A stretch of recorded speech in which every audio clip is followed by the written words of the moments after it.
ఈ హౌస్లో కూడా అందరూ ఎమ్మెల్యేలు ఉన్నారు. నేను అందుకే మొన్న ఒక మాట చెప్పాను, నేనే ముఖ్యమంత్రి.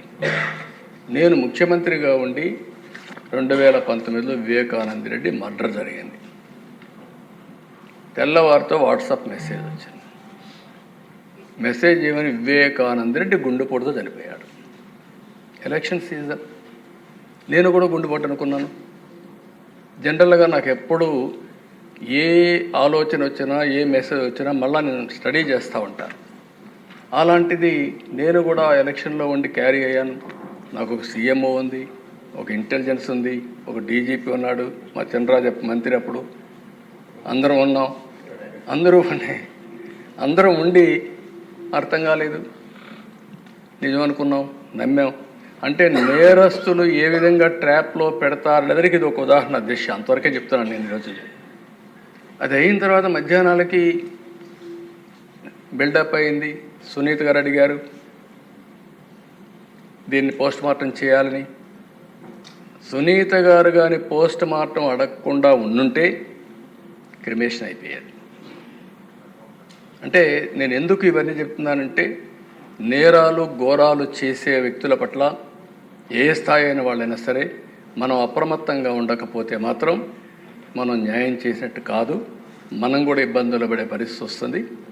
ఆ తర్వాత సాయంత్రానికి దిశ ఎప్పుడైతే పోస్ట్ మార్టం చేశారో, ఏ టీవీలో అయితే గుండెపోటని చెప్పారో వాళ్లే సాయంత్రానికి మాట మార్చేసి ఇంతవరకు మా తండ్రి చనిపోయాడు, ఇప్పుడు తండ్రి లేని బిడ్డే కాకుండా చిన్నాన్న ఉంటే ఆ పెద్ద దిక్కు కూడా లేకుండా పోయిందని చెప్తే ప్రజలు నమ్మించే పరిస్థితికి వచ్చారు.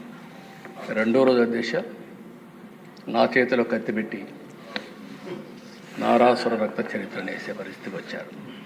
బాధ కదా దేశ, ఆవేదన కలగదా?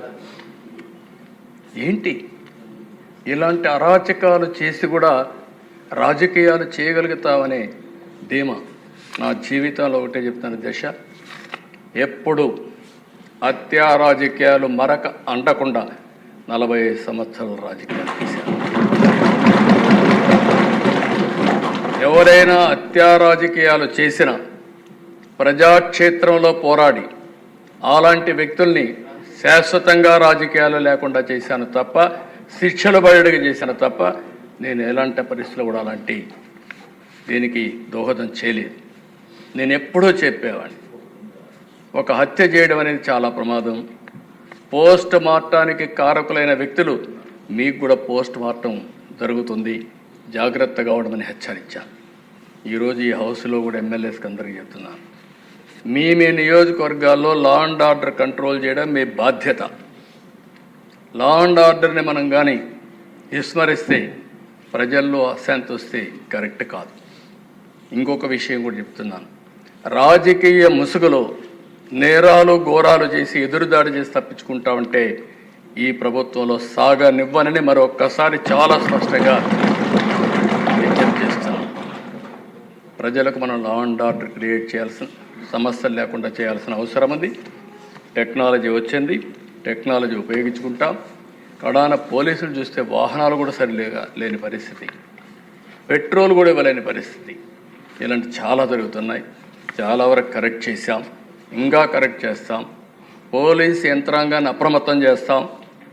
అప్రమత్తం చేయడమే కాదు, ఎప్పుడైనా సరే అధ్యక్ష ఒకటే గుర్తుపెట్టుకోండి, ఒక నాయకత్వం కానీ ఒక గవర్నమెంట్ కానీ స్ట్రాంగ్గా ఉందని విత్ డెమాన్స్ట్రేటివ్ ఎఫెక్ట్తో చేయగలిగితే అందరూ లైన్లోకి వస్తారు. అట్లా కాకుండా పర్వాలేదు ఉదాసీన వైఖరి తీసుకుంటే ప్రతి ఒక్కరూ పెట్టిరేగిపోయే పరిస్థితి వస్తుంది. అది ఈ ప్రభుత్వంలో సాగనివ్వమని చెప్పి మరొకసారి తెలియజేసుకుంటూ ప్రతి ఒక్కరికి విజ్ఞప్తి చేస్తున్నా. ఈ రోజుటి నుంచి కొంతమందిని చూస్తున్నాను దిశ, కొన్ని కేసులు కూడా చూస్తున్నాను. ఎమోషన్లో కొంతమంది ట్రాపుల్లో కూడా పడతా ఉంటారు. కొంతమందికి డబ్బులు ఇస్తామంటే ఎక్కువగా వస్తాయనే ఉద్దేశంతో ఒక విధంగా ఆలోచిస్తే చిట్ ఫండ్ కంపెనీలు వస్తూ ఉంటాయి. అలాంటి వాటిలో డబ్బులు ఎక్కువ పెట్టుబడి పెడతాం, లేకుంటే మీకు ఎక్కువ రిటర్న్స్ ఇస్తామంటే మోసపోయే పరిస్థితి వస్తూ ఉంది. కొంతమంది అమ్మాయిల పట్ల కొంతమంది చాలా దారుణంగా ప్రవర్తిస్తూ ప్రేమ అనే మాట ఒలకబోస్తూ ట్రాప్లో పెట్టి ఈ యొక్క అబ్యూజ్ చేసే పరిస్థితి కూడా వస్తున్నారు. నేను ఈ విషయాలని ఎందుకు చెప్తున్నానంటే ఈ సభ ద్వారా ప్రజల్లో చైతన్యం తీసుకురావాల్సిన బాధ్యత మన మీద ఉంది. అదే సమయంలో ఎవరైనా తప్పు చేస్తే మాత్రం వదిలిపెట్టం, తాట తీస్తామని చెప్పి కూడా మరొకసారి ఎందుకంటే గట్టిగా కూడా చెప్పాల్సిన అవసరం ఉంది. నేను ఇదే మాదిరిగా ముఖ్యమంత్రిగా ఉంటే అధ్యక్ష 14-15 సంవత్సరంలో ఇక్కడే మన గురుజాల కాన్స్టిట్యూన్సీ అనుకుంటాను, పిడుగురాళ్ళ దాచేపల్ల ఏరియాలో ఒక ముస్లిం గర్ల్, చిన్న అమ్మాయి, ఆ అమ్మాయి పైన అత్యాచారం చేశారు. దగ్గర 18 టాస్క్ ఫోర్స్లు వేశాను. ఏ డైరెక్షన్లో ఉన్నా సరే భూమి మీద ఎక్కడున్నా పట్టకొచ్చే బాధ్యత మీదని పోలీసులకు చెప్పా. సర్చ్ మొదలుపెట్టా. 4వ రోజుకి అతనే ఆత్మహత్య చేసుకొని చనిపోయాడంటే అక్కడ కనుక్కున్నాను. దాంతో కూడా వదిలిపెట్టలేదు. మళ్ళీ విజయవాడలో పెద్ద ర్యాలీ పెట్టి భవిష్యత్తులో ఎవరైనా సరే నా ఆడబిడ్డల జోలుకు వస్తే ఇదే గతి అవుతుందని చెప్పి హెచ్చరించాను. అంత మొత్తం లా అండ్ ఆర్డర్ అంతా కూడా కంట్రోల్ అయ్యే పరిస్థితి వచ్చింది. ఇప్పుడు కూడా చెప్తున్నా, ఈ సభ ద్వారా హెచ్చరిస్తున్నా, రేపటి నుంచి ఈ ప్రభుత్వాన్ని ఛాలెంజ్ చేయాలంటే చేయండి. ఆ తర్వాత ఎలాంటి పనిష్మెంట్ ఉంటుందో మీరే చూస్తారని కూడా హెచ్చరిస్తూ, లా అండ్ ఆర్డర్ కాపాడే బాధ్యత మాది. ప్రభుత్వ యంత్రాంగాన్ని కూడా సమర్థవంతంగా నడిపిస్తాం. ఎక్కడా రాజీ లేదు, రాగద్వేషాలు లేవు, లేకుంటే విశిక్షత లేదు.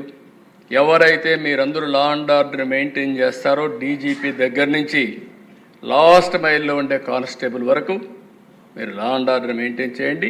మీకు అండగా ఈ గవర్నమెంట్ ఉంటుందని మరొక్కసారి తెలియజేసుకుంటూ, ప్రజలు పూర్తిగా సహకరించమని మరొక్కసారి కోరుకుంటూ, ఇంకొకసారి నాకు ఎక్కడన్నా దొరికితే మాత్రం గంజాయి దొరికితే అడికి అయిపోతాను, మీరు గుర్తుపెట్టుకోండి.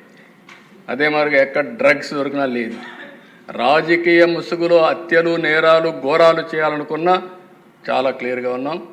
ఎవరైనా మీరు మీ సమస్యలు చెప్పాలంటే మాకు చెప్పండి.